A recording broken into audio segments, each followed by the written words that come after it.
Guys, traditional network switches operate at layer 2 of the OSI module, while network routers operate at layer 3, as you know.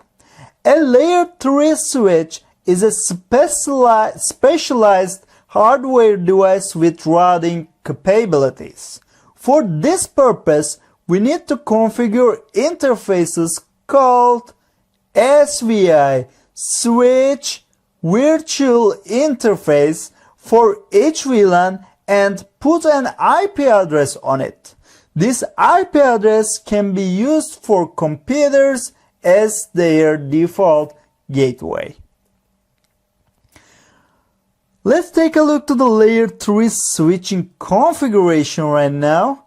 First, we need to start by typing the IP routing command on our multi-layer switch.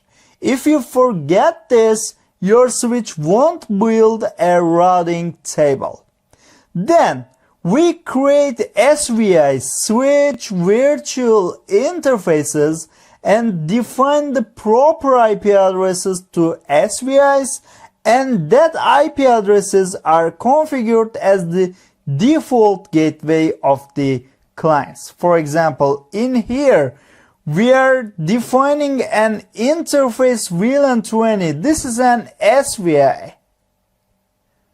Then we are defining an interface VLAN 30. This is SVI also. And we are defining interface VLAN 40. This is another SVI. Okay. We are defining the SVIs.